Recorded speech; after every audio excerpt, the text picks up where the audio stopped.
Moses said to the people, "Has any God ventured to take to himself one nation from the midst of another by ordeal signs and wonders?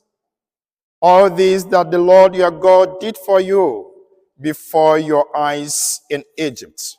Where is taken from the book of Deuteronomy chapter 4, verses 32 to 40. Today we celebrate in a special way within the context of our liturgical gathering one of the most complicated articles of our Christian faith, the Feast of the Most Holy Trinity. It is the way God had chosen to reveal himself, his nature to us over time, that he is one God with three persons, Father, Son, and Holy Spirit. And each of these persons is distinct in the sense that the Father is neither the Son nor the Holy Spirit. And the Son is neither the Father nor the Holy Spirit. And the Holy Spirit is neither the Father nor the Son.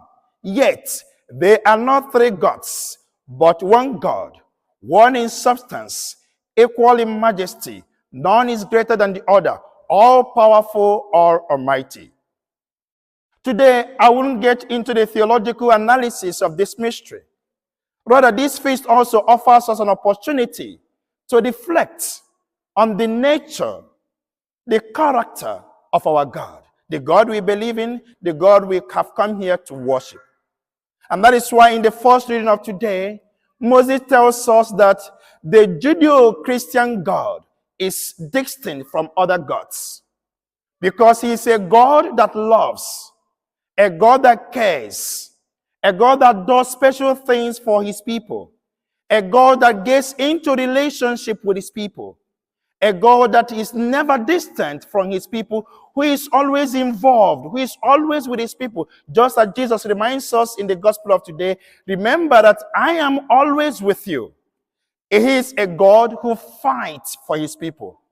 So Moses reminds the people how special God has treated them right from the time they were in Egypt.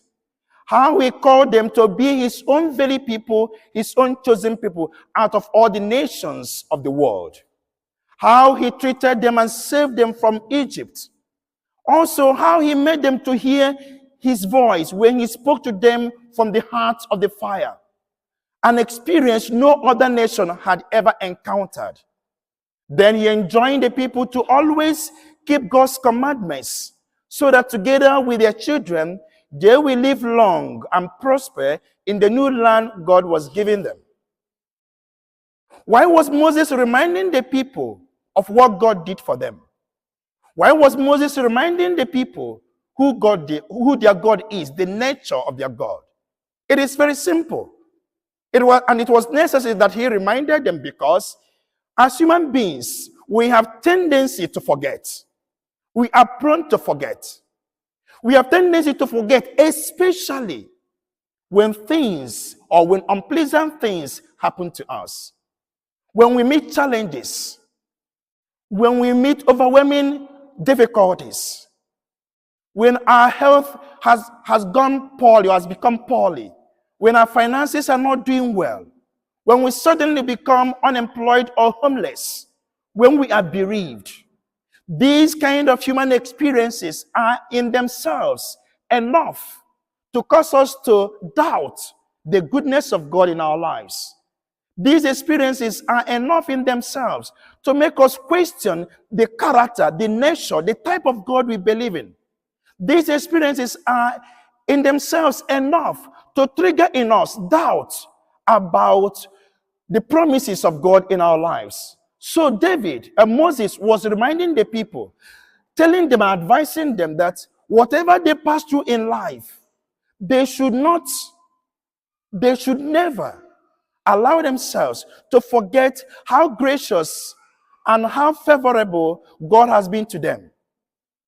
Also, on the other hand, at the time Moses gave this instruction or this admonition, the people of Israel, they were preparing to settle in a new land God has promised them.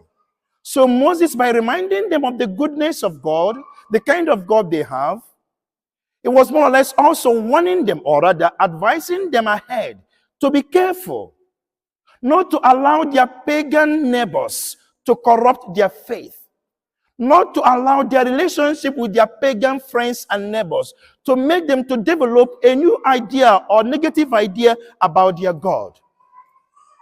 I tell you from experience, in 2016, when I was first diagnosed of pre-diabetics, I was a student in Switzerland.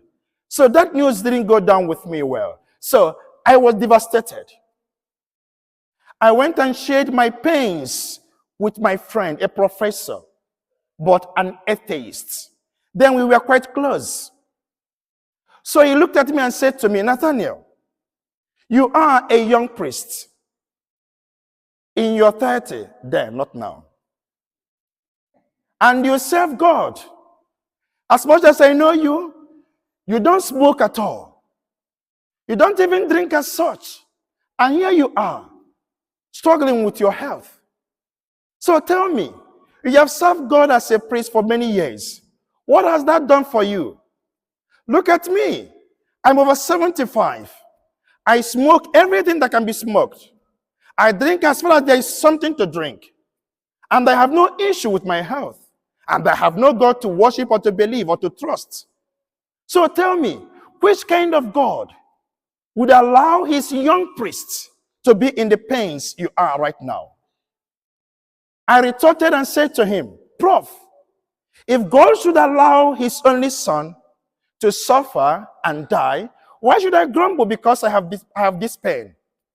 Then intelligently he said to me, although I do not believe in any God, but if tomorrow I should believe in God at all, certainly I will never accept the idea of a God who allowed his only son to suffer and to die prematurely. He used that expression. The God I should believe in should be a God who will be capable or able to grant me abundance of life, health, and comfort. Certainly, I wouldn't accept the idea of a God who allowed his son to suffer and who allowed his followers to suffer. You know, dear friends, that conversation continued, but I saw that my professor was about to inject in me an idea that was very compatible with what I believed in. I told him, maybe we'll continue some other time. How will you argue with such a person? But that's the people we meet often. And they have come to know that if you do not know the God you serve, if you do not know the character of the God you worship, if you do not know who he is, then someone else who doesn't know your God will tell you from his own point of view who your God is. And you know, when he talks from his own point of view, you know what he's going to tell you. Just as the professor told me what God should be. But the professor forgets or forgot that the kind of God I serve is the God that tells me in the second reading of today that if I share in his suffering, I'm going to share in his glory. The professor has no idea of that. And therefore, we should be careful before people begin to implant in our minds and in our heads their own version of God. And that is why today we are celebrating a God who revealed himself to us in the way that no other God has done. That he is Father, and he is Son, and he is Holy Spirit. And yet, we are not talking about three gods, we are talking about one God. So if you say this somewhere else, somebody will ask you, if your God is a Father, and is a Son, and is a Holy Spirit, where is the mom?